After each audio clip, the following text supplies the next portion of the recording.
আসসালামু আলাইকুম প্রিয় দর্শক, আমি আজকে বানাবো আরবিয়ান ল্যাম্ব রোস্ট, দুম্বার মাংসের রোস্ট। আশা করি সাথে থাকবেন, পুরো ভিডিওটা দেখবেন, তাহলে স্টেপ বাই স্টেপ বুঝতে পারবেন কিভাবে আরবিয়ান রোস্ট বানাইছি। চলুন শুরু করা যাক। আমি এখানে সামনের পায়ের 5 টুকরো মাংস নিছি। প্রথমে লবণ আর গোলমরিচের ছিটা দিয়ে দিলাম। এমনিভাবে দোনো সাইডে দোনো পিঠে আমি লবণ আর গোলমরিচের ছিটা দিয়ে দিছি। তারপর আমি দিয়ে দিলাম লেবু। আমি একটা লেবুর মতন রস দিয়ে দিলাম। আপনারা পরিমাণ মতন লেবু আরও বেশিও কম দিতে পারেন, যতটুকু চুকা খান। লেবুর রসগুলো আমি এইভাবে হাতে মাইখা দিয়েছি। তারপর দিলাম dips Roman, quarter cup dips Roman দিয়ে আমি হাতে মেখে নিব। হাতে মাখলে ভালোভাবে মাংসের গায়ে লাগা যায়। তারপর আমি দিয়ে দিব আবার কোয়ার্টার কাপ টমেটো কেচাপ।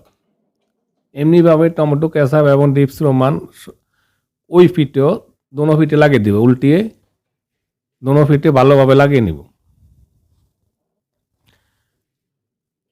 লাগান হয়ে গেছে ডিপস রোমান। এবার আমি দিয়ে দিলাম ফ্রেশ রোজমেরি, কিছুটা ফ্রেশ রোজমেরি আমি কুচা করে কেটে নিয়েছি। রোজমেরিটা দেওয়াতে মাংসের ফ্লেভারটা একটা সুন্দর একটা ফ্লেভার পাইব। আমি এই যে এখন 2 ঘন্টার জন্য ম্যারিনেশন করে রেখে দিব। 2 ঘন্টার জন্য রেখে দিব। আপনারা ওভারনাইটও রাখতে পারেন, কমের পক্ষে 2 ঘন্টা রাখার চেষ্টা করবেন। ফিরে আসলাম 2 ঘন্টা পর। এবার একটা প্যানে আমি তেল দিয়ে দিলাম। আমি মাংসগুলাকে ভাজি করে নিব।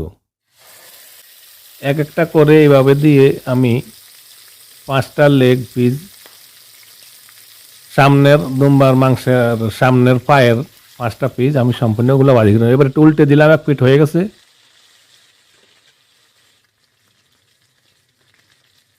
তারপর আমি আর একটা উল্টানি দিব।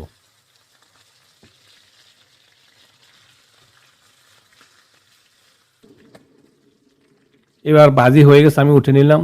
এভাবে আমি সম্পূর্ণ মাংসগুলোকে ভাজি করে নিয়েছি। এবার একটা পাতিলে আমি পরিমাণ মতন দিয়ে দিলাম তেল।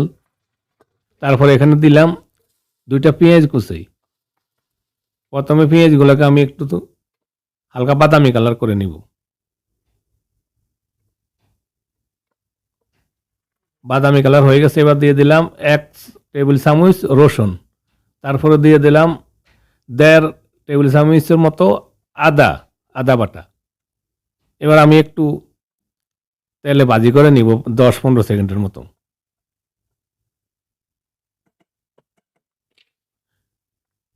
তারপর আমি মাংসের টুকরোগুলোকে বসিয়ে দিব।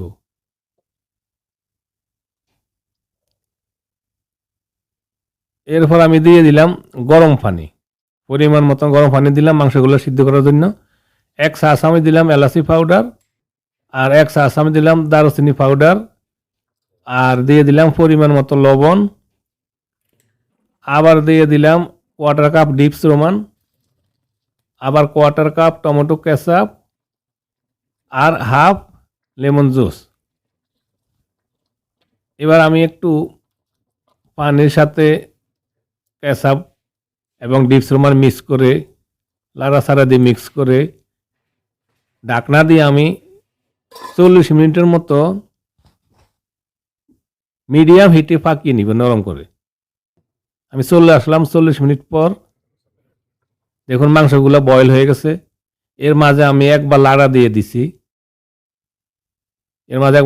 দেখুন কাটা চামচ দিয়ে মাংসগুলো ছেড়া যায়, বয়েল হয়ে গেছে। আমি এবার অ্যাড করব কিছুটা আলু। আমি এখানে বেবি পটেটো নিছি 700 গ্রামের মতো। পটেটোগুলোকে আমি হালকা ভাজি করে নিছি। হালকা ভাজি করাতে তাহলে পটেটোগুলো একটু মজা হয় বেশি আর কি। এবার পটেটো দিয়ে আমি আবার একটু হালকা পানি দিয়ে দিব, যাতে পটেটোগুলো বয়েল হওয়া লাগবে। তারপরে আবার ঢাকনা দিয়ে আমি 5 মিনিট পাকিয়ে নিব। 5 মিনিট পাকানোর পর আলুগুলা একটু নরম হয়ে যাব। চলে আসলাম 5 মিনিট পর। এবার আমার আলুগুলো নরম হয়েছে, মাংসটা অনেকটা নরম হয়েছে। আমি এবার এখানে দিয়ে দিলাম একটা ব্রোকলি, বড় একটা ব্রোকলি ফ্লাওয়ার নিছি। ব্রোকলিগুলোকেও আমি হালকা ভাজি করে নিছি। এবার মাংসের ফাঁকে ফাঁকে আমি ব্রোকলিগুলোকে ভালোভাবে বিছিয়ে দিয়ে তারপরে আবার আমি ঢাকনা দিয়ে 2 মিনিটের মতন ব্রোকলিগুলোকেও আর একটু নরম করে নিব, যেহেতু আমি হালকা ভাজি করছি। 2 মিনিটের জন্য আবার একটু ফাঁকে নিলাম, চলে আসলাম 2 মিনিট পর। এবার আমার রোস্ট পাক রেডি। দেখুন রোস্ট হয়ে গেছে, আরবিয়ান ল্যাম রোস্ট বা আরবিয়ান দুম্বার মাংসের রোস্ট যেটাই বলেন। দেখুন কালারটা কেমন সুন্দর। প্রিয় দর্শক, আশা করি রেসিপিটা আপনাদের পছন্দ হবে। যদি পছন্দ হয় একটা লাইক আর একটা কমেন্ট করবেন, আর আমার চ্যানেলটা সাবস্ক্রাইব করবেন প্লিজ। আমার চ্যানেলটা সাবস্ক্রাইব করার জন্য অনুরোধ করব।